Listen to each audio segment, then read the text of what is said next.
Hello ನಮಸ್ಕಾರ ಸ್ನೇಹಿತರೆ. Finally Ramachari ಕೈಗೆ ಫೋನ್ ಸಿಕ್ಕೇ ಬಿಡ್ತು. ಚಾರು ಕಾಲ್ ಮಾಡೇ ಬಿಟ್ಟ. ಏನಾಗ್ತದೆ ತಿಳ್ಕೊಬೇಕು ಅಂದರೆ ಈಗಲೇ ನಮ್ಮ ಈ ಚಾನಲ್ನ ಸಬ್ಸ್ಕ್ರೈಬ್ ಮಾಡಿ, ಹಾಗೆ ಒಂದು ವಿಡಿಯೋವನ್ನು ಪೂರ್ತಿಯಾಗಿ ನೋಡಿ. ಪಾಪ ಇಲ್ಲಿ ರಾಮಾಚಾರಿಗೆ ರೌಡಿಗಳು ಎಲ್ಲರೂ ಕೂಡ ಸೇರಿಕೊಂಡು ಒಂದೇ ಸಮನೆ ಹೊಡೆದು ಹಾಕ್ಬಿಡ್ತಾರೆ. ಎಷ್ಟೇ ತಾನು ತಪ್ಪು ಮಾಡಿಲ್ಲ ಅಂದರೂ ಕೂಡ ಯಾವುದೇ ರೌಡಿಗಳು ಕೂಡ ಬಿಡ್ತಾ ಇಲ್ಲ. ಬಿಕಾಸ್ ಕೇಕೆ ಅಂತ ಅಂದ್ಕೊಂಡು ಅವನಿಗೆ ತುಂಬ ಚೆನ್ನಾಗಿ ಬಾರಿಸ್ತಾರೆ. ಪಾಪ ತುಂಬ ಪೆಟ್ಟಾದರೂ ಕೂಡ ಅಷ್ಟೆಲ್ಲ ಆದರೂ ಯಾಕೆ ನನಗೆ ಹೊಡೆದ್ರು, ನಾನು ಈ ತಪ್ಪು ಮಾಡಿದ್ದೀನಿ ಅಂತಾನೆ ಹೇಳ್ತಿದ್ದಾನೆ. ಅವ್ರ ಜೊತೆ ಇರ್ತಕ್ಕಂತಹ ಸಹ ಕೈದಿ ಕೂಡ ಏನೋ ತಪ್ಪು ಮಾಡದೆ ಇಲ್ಲಿಗೆ ಬಂದಿದ್ಯಾ, ತಪ್ಪು ಮಾಡಿರೋದಕ್ಕೆ ತಾನೇ ಪೊಲೀಸ್ ಅವ್ರು ಇಲ್ಲಿಗೆ ಹಾಕಿದ್ದಾರೆ, ಅವ್ರಿಗೇನು ಬುದ್ಧಿ ಇಲ್ವಾ, ನೀನು ತಪ್ಪು ಮಾಡ್ದೆ ಇಲ್ಲ ಹಾಕೋಕೆ. ನೋಡು, ಒಂದು ನಿಜ ಹೇಳ್ತೀನಿ, ಎಲ್ಲ ಬರೋರು ಕೂಡ ಹೀಗೆ ಹೇಳ್ತಾರೆ, ತಪ್ಪು ಮಾಡಿದ್ರು ಕೂಡ ನೀನು ಹಾಗೆ ಹೇಳ್ತಿದ್ಯಾ. ಆದರೂ ಕೂಡ ಯಾಕೆ ಅದನ್ನೇ ಹೇಳ್ತಾ ಇದೆಯಾ, ಯಾರು ನಂಬ್ತಾರೆ ನಿನ್ನ ಮಾತನ್ನ ಅಂದಾಗ, ಇಲ್ಲ ನಾನು ನಿಜ ಹೇಳ್ತಿದ್ದೀನಿ, ನಾನು ತಪ್ಪು ಮಾಡಿಲ್ಲ, ಯಾಕೆ ನನಗೆ ಈ ರೀತಿ ಆಯಿತು ಅಂತ ಕೂಡ ಗೊತ್ತಾಗ್ತಿಲ್ಲ. ನಾನು ಒಬ್ಬ ಪೌರೋಹಿತ್ಯ ಮಾಡ್ಕೊಂಡಿರ್ತೀನಿ, ಜೊತೆಗೆ ಪೌರೋಹಿತ್ಯ ಮಾಡೋಕೆ ಅಂತಾನೆ ಹೋಗಿದ್ದೆ. ಆಮೇಲೆ ಯಾರೋ ನನ್ನ ತಲೆಗೆ ಹೊಡೆದ್ರು, ಏನಾಯಿತು ಅಂತ ಗೊತ್ತಿಲ್ಲ, ನಾನು ತಪ್ಪು ಮಾಡಿಲ್ಲ ಅಂದಾಗ ಅವರೆಲ್ಲ ಯಾಕೆ ನಿನಗೆ ಹೊಡೆದ್ರು, ಸುಮ್ಮನೆ ಬಂದು ನಿನಗೆ ಹೊಡೆದ್ರ ಅಂದಾಗ ಅವ್ರು ಯಾಕೆ ಹೊಡೆದ್ರು ಅಂತಲೇ ನನಗೆ ಗೊತ್ತಿಲ್ಲ. ಹೇಳ್ತಿದ್ದೀನಲ್ವ, ನನಗೆ ಹೆಂಡ್ತಿದ್ದಾರೆ, ಅಪ್ಪ ಅಮ್ಮ ಇದ್ದಾರೆ, ನನ್ನ ಸಂಸಾರ ಇದೆ, ಪೌರೋಹಿತ್ಯ ಮಾಡ್ತೀನಿ, ಆಮೇಲೆ ಆಫೀಸ್ಗೆ ಹೋಗ್ತೀನಿ, ಇದ್ರ ಹೊರತಾಗಿ ನನ್ನ ಜೀವನ ಬೇರೆ ಏನೂ ಕೂಡ ಇಲ್ಲ, ಇಷ್ಟೇ ನನ್ನ ಬದುಕು. ದರೋಡೆ ಮಾಡೋದು, ದುಡ್ಡು ಕೀಳೋದು, ಕೊಲೆ ಮಾಡೋದು, ಸುಲಿಗೆ ಮಾಡೋದು, ಇದು ಯಾವುದೂ ಕೂಡ ನನಗೆ ಗೊತ್ತೇ ಇಲ್ಲ ಅಂತ ಹೇಳ್ತಿದ್ದಾರೆ. ಆದರೆ ಸಹ ಕೈದಿ, ಹೌದೌದು, ನಿನ್ನನ್ನು ನೋಡಿದ್ರೆ ಒಂದು ರೀತಿ ಹಾಗೆ ಅನಿಸುತ್ತೆ, ನಿದ್ರೆ ಮಾಡ್ತಾ ಇಲ್ಲ, ನೋವಲ್ಲೇ ನರಳಾಡ್ತಿದ್ಯಾ, ತಪ್ಪ ಮಾಡಿದೆವ್ರವನಿಗೆ ಪೊಲೀಸವರು ಶಿಕ್ಷೆ ಕೊಟ್ಟರು, ಆ ವ್ಯಕ್ತಿ ಆ ಒಂದು ಶಿಕ್ಷೆನ ತಡೆಯೋಕ್ಕಾಗದೆ ತಪ್ಪು ಮಾಡಿಲ್ಲ ಅಂದರೂ ಒಪ್ಕೊಂಡ್ಬಿಡ್ತಾನೆ.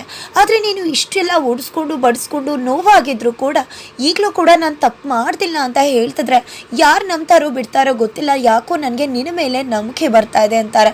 ಇದರಿಂದಾಗಿ ರಾಮಾಚಾರಿಗೆ ಒಂದು ರೀತಿಯ ಒಂದು ಹೋಪ್ಸ್ ಬರುತ್ತೆ, ನೀವಾದರೂ ನನ್ನನ್ನು ನಂಬ್ತಿದ್ದೀರಲ್ಲ, ಅಷ್ಟು ಸಾಕು ಅಂತಿದ್ದಾಗೆ ನೀವಾದರೂ ನನ್ನನ್ನು ಅರ್ಥ ಮಾಡ್ಕೊಂಡ್ರಲ್ಲ ಅಂದಾಗ, ಹೌದು ನೀನು ಹೇಳೋ ಮಾತು ಕೇಳಿದ್ರೆ ಸುಳ್ಳು ಹೇಳ್ತಿದ್ಯಾ ಅಂತ ಅನ್ನಿಸ್ತಿಲ್ಲ, ಆದರೆ ಏನಾಗಿದೆ ಗೊತ್ತಿಲ್ಲ, ಆದರೆ ನಿನ್ನ ಮಾತನ್ನ ನಂಬಬೇಕು ಅಂತ ಅನ್ನಿಸ್ತದೆ, ನೀನೇನು ಯೋಚನೆ ಮಾಡಬೇಡ ಅಂತಾರೆ.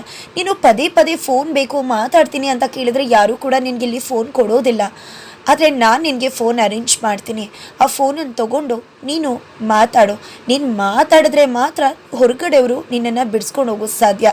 ಅವ್ರಿಗೇನಾದರೂ ವಿಷಯನೇ ಗೊತ್ತಾಗಲಿಲ್ಲ ಅಂದರೆ ಯಾವುದೇ ಕಾರಣಕ್ಕೂ ನೀನು ಇಲ್ಲಿಂದ ಹೊರಗಡೆ ಹೋಗೋದನ್ನು ಮರೆತು ಬಿಡು ಅಂತ ಹೇಳ್ತಾರೆ.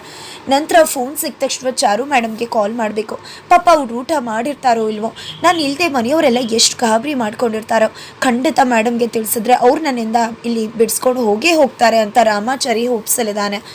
ಆ ಕಡೆ ಕೇಕೆ ರಾಮಾಚಾರಿ ವೇಷದಲ್ಲಿದ್ದು ಈ ಕಡೆ ಅಮ್ಮ ಬಂದು ಅವ್ರನ್ನ ಸಮಾಧಾನ ಮಾಡಿ, ಜ್ವರ ಬಂದಾಗ ತಣ್ಣೀರು ಬಟ್ಟೆ ಹಾಕಿ ತೊಡೆ ಮೇಲೆಲ್ಲ ಮಲಗಿಸ್ಕೋತಾರೆ, ಹಾರೈಕೆ ಮಾಡ್ತಾರೆ.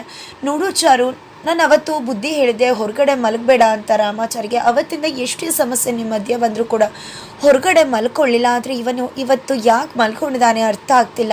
ನೀನು ಪದೇ ಪದೇ ಅವನ್ನ ಯಾಕಾಯಿತು ಏನು ಅಂತ ಎಲ್ಲ ಕೇಳೋಕೆ ಹೋಗಬೇಡ, ಅವ್ನು ತುಂಬಾ ಅಪ್ಸೆಟ್ ಮಾಡ್ಕೊಂಡಿದ್ದಾನೆ, ಇವತ್ತು ಆಗಿರೋದ್ರ ಬಗ್ಗೆ ಪೂಜೆ ಆಗಿಲ್ಲ, ಆಕ್ಸಿಡೆಂಟ್ ಆಯಿತು, ಆದರೆ ಸಣ್ಣ ಸಣ್ಣ ವಿಷಯಗಳನ್ನೆಲ್ಲ ರಾಮಾಚಾರಿ ತಗೊಳ್ಳೋನೇ ಅಲ್ಲ, ಆದರೂ ಕೂಡ ಅವನು ಇದನ್ನು ಹಚ್ಕೊಂಡ್ಬಿಟ್ಟಿದ್ದಾನೆ, ಯಾಕೆ ಏನು ಅಂತ ಕೂಡ ಅರ್ಥ ಆಗ್ತಾ ಇಲ್ಲ ಅಂತ ಜಾನಕಿಯವ್ರು ಕೂಡ ಬೇಜಾರು ಮಾಡ್ಕೋತಾರೆ. ತೊಡೆ ಮೇಲೆ ಮನ್ಸು ಕೊಟ್ಟಿದ್ದಾಗಿ ಇವನು ರಾಮಾಚಾರಿ, ಆದರೆ ಏನೋ ಹೊಸ ರಾಮಾಚಾರಿನ ನೋಡಿದಾಗ ಆಗ್ತದೆ ಅಂತ ಅನ್ಕೋತಿದ್ದಾರೆ. ಈ ಕಡೆ ಕಣ್ಣೀರು ಬರ್ತದೆ ಕೇಕೆ ಕಣ್ಣಲ್ಲೇ. ಏನಿದು, ನಾನು ಯಾವತ್ತೂ ಹತ್ತೋನಲ್ಲ, ಯಾವತ್ತೂ ಏನೂ ಅನ್ನಿಸ್ಲಿಲ್ಲ, ಆದರೆ ಇವ್ರು ನೋಡಿದ್ರೆ ಯಾಕೆ ಇವನ್ನ ದೂರ ಮಾಡಬೇಕು ಅನ್ನಿಸ್ತಿಲ್ಲ, ಇವ್ರ ತೊಡೆ ಮೇಲಿಂದ ಎದೇಳಬೇಕು ಅನ್ನಿಸ್ತಿಲ್ಲ, ನಾನು ಇಷ್ಟು ಸಾಫ್ಟಾಗಿದ್ದು ಯಾವತ್ತೂ ಕೂಡ ಇಲ್ಲ, ಇವ್ರನ್ನ ದೂರ ತೆಳ್ಳೋಕೆ ಮನಸ್ಸಾಗ್ತಿಲ್ವಲ್ಲ ಅಂತ ಅನ್ಕೋತಿದ್ದಾರೆ. ಅಷ್ಟರಲ್ಲಿ ಬೆಳಗ್ಗೆ ಆಗುತ್ತೆ, ಎಲ್ಲ ಕಡೆ ಜ್ವರ ಕೂಡ ಹೋಗಿರುತ್ತೆ. ನೋಡು ರಾಮಾಚಾರಿ, ಬೆಳಗ್ಗೆ ಆಗಿದೆ, ಎದೇಳಲ್ವಾ ನೀನು ಅಂತ ಆಗಲೂ ಕೂಡ ಚಾರು ರೇಗಿಸ್ತಿದ್ದಾಳೆ. ಎದೇಳಕ್ಕೆ ಮನಸ್ಸಾಗ್ತಿಲ್ಲ ಕೇಕೆಗೆ. ಎದೇಳು ಮಗನೆ, ತಣ್ಣೀರು ಸ್ನಾನ ಮಾಡಿಬಿಡ, ಬಿಸಿನೀರು ಸ್ನಾನ ಮಾಡು, ಹೋಗು ಚಾರು, ನೀರನ್ನ ರೆಡಿ ಮಾಡು, ನಾನು ನಿನಗೆ ಬಿಸಿ ಬಿಸಿ ತಿಂಡಿ ಮಾಡ್ತೀನಿ ಅಂತ ಹೇಳಿ ಜಾನಕಿ ಅವ್ರು ಕೂಡ ಹೋಗ್ತಾರೆ. ನಂತರ ಈ ಕಡೆ ರಾಮಾಚಾರಿ ಕೂಡ ಹೋಗ್ತಾನೆ. ಈ ಕಡೆ ವೈಶ್ವಕ ಬಂದು ಮಾನ್ಯತಾ ಅವ್ರ ಹತ್ರ ಪದೇ ಪದೇ ನನಗೆ ಕಾಲ್ ಮಾಡಬೇಡಿ, ನಂಗೆ ತೊಂದರೆ ಆಗುತ್ತೆ ಅಂದಾಗ, ನನ್ನ ಮಗಳು ರೌಡಿ ಜೊತೆ ಇದ್ದಾಳೆ ಅಂದಾಗ ನಾನು ಕೂಡ ಜೊತೆಲಿದ್ದೀನಿ ಅಂತಾರೆ. ನಾನು ಅವನು ಎಂಥವನು ಅಂತ ತಿಳ್ಕೊಂಡೆ ಅವನ್ನ ಕಳಿಸಿರೋದು, ಅವನಿಗೆ ಹೆಣ್ಮಕ್ಳು ವೀಕ್ನೆಸ್ ಇಲ್ಲ, ಆದರೂ ಕೂಡ ನನ್ನ ಮಗಳು 24 ಗಂಟೆ ಅವನ ಜೊತೆ ಇರ್ತಾಳೆ ಅಂತಿದ್ದಾಗೆ, ಆದರೂ ನಿಮ್ಮ ಧೈರ್ಯಕ್ಕೆ ಮೆಚ್ಚಬೇಕು ಮೇಡಮ್, ಯಾವ ಒಂದು ಅಮ್ಮ ಕೂಡ ಅಳಿಯನ್ನು ದೂರ ಮಾಡಿ ಆ ಜಾಗಕ್ಕೆ ರೌಡಿ ಕರ್ಕೊಂಡು ಬಂದು ಬಿಡಲ್ಲ ಅಂದಾಗ ಅವ್ನು ಏನು ಕೆಲಸ ಮಾಡ್ತಿದ್ದಾನೆ ಅಪ್ಡೇಟ್ ಕೊಡಬೇಕು ಅಷ್ಟೇ, ನಿಂಗೆ ಅದೆಲ್ಲ ಬೇಕಾಗಿಲ್ಲ, ನನ್ನ ಚಾರು ಅವನ್ನ ಸಹಿಸೋಕಾಗದೆ ನನ್ನ ಮನೆಗೆ ವಾಪಸ್ ಬರಬೇಕು, ರಾಮಾಚಾರಿ ಪಾಲಿಗೆ ಇವ್ರು ಸತ್ರು, ಇವ್ರ ಪಾಲಿಗೆ ರಾಮಾಚಾರಿ ಸತ್ರು ಅಂತ ಹೇಳ್ತಿದ್ದಾರೆ. ಆ ಕಡೆ ಫೈನಲಿ ಸಹ ಕೈದಿ ಬಂದು ಒಂದು 2-3 ಫೋನ್ನ ತೊಗೊಂಡು ಬರ್ತಾರೆ. ಇದರಲ್ಲಿ ಯಾವುದಾಗುತ್ತೆ ನೋಡು, ತಗೋ ನಿನ್ನ ಹೆಂಡತಿಗೆ ನಿನ್ನ ಮನೆಯವ್ರಿಗೋ ಕಾಲ್ ಮಾಡು, ಮಾತಾಡಿ ನೀನು ಇಲ್ಲಿದ್ದೀನಿ ಅನ್ನೋ ವಿಷಯನ ತಿಳಿಸು ಅಂತಿದ್ರೆ, ಈ ಕಡೆ ಫೋನ್ ಆನ್ ಆಯಿತು ಅಂದಾಗ ಮಾತಾಡು ಮೊದಲು ಅಂತ ಹೇಳ್ತಾರೆ. ಫೈನಲಿ ಕಾಲ್ ಮಾಡ್ತಾನೆ ತನ್ನ ಹೆಂಡತಿ ನಂಬರ್ಗೆ. ಈ ಕಡೆ ಚಾರು ಫೋನ್ ರಿಂಗ್ ಆಗುತ್ತೆ, ಕಾಲ್ ರಿಸೀವ್ ಮಾಡ್ತಾಳೆ. ಚಾರು ರಿಸೀವ್ ಮಾಡ್ತಿದ್ದಾಗೆ ಅದು ಹಲೋ ಮೇಡಮ್ ಅಂತಿದ್ರೆ ಸ್ಪಷ್ಟವಾಗಿ ಅಷ್ಟಾಗಿ ಕೇಳಿಸ್ತಲ್ಲ. ಹಲೋ ಚಾರು ಮೇಡಮ್ ಅಂತಿದ್ದಾಗೆ ಇನ್ನೇನೋ ಕೇಳಿಸ್ಕೋಬೇಕು, ಬಟ್ ಸ್ವಲ್ಪ ಡಿಸ್ಟರ್ಬನ್ಸ್ ಇದೆ. ಅಷ್ಟರಲ್ಲಿ ರಾಮಾಚಾರಿ ಸ್ಟಾಕ್ ಆಗ್ತಿದ್ದಾನೆ. ಯಾಕೆ ಶಾಕ್ ಆಗಿದ್ದು? ಫೈನಲಿ ಚಾರು ಜೊತೆ ರಾಮಾಚಾರಿ ಮಾತು ಆಡಲೇ ಅಲ್ವಾ, ಅಥವಾ ಎದುರುಗಡೆ ಯಾವುದೋ ಪೊಲೀಸ್ ಅವರು ಹೋಗ್ತಿದ್ದಾರೆ ಅಂತ ಅಂದ್ಕೊಂಡಿದ್ದ, ಅವಸ್ಕೊಂಡ್ಬಿಟ್ಟ ಫೋನ್, ಅಥವಾ ಫೋನಿಂದ ರೆಡ್ ಹ್ಯಾಂಡ್ ಆಗಿ ಸಿಕ್ಕಾಕೊಂಡ್ಬಿಟ್ಟ ರಾಮಾಚಾರಿ. ಫೈನಲಿ ಕಾಂಟ್ಯಾಕ್ಟ್ ಮಾಡ್ತಾನ. ಏನಾಗುತ್ತೆ ತಿಳ್ಕೊಬೇಕು ಅಂದರೆ ಈಗಲೇ ನಮ್ಮ ಈ ಚಾನಲ್ನ ಸಬ್ಸ್ಕ್ರೈಬ್ ಮಾಡಿ, ಹಾಗೆ ಒಂದು ವಿಡಿಯೋವನ್ನು ಪೂರ್ತಿಯಾಗಿ ನೋಡಿ.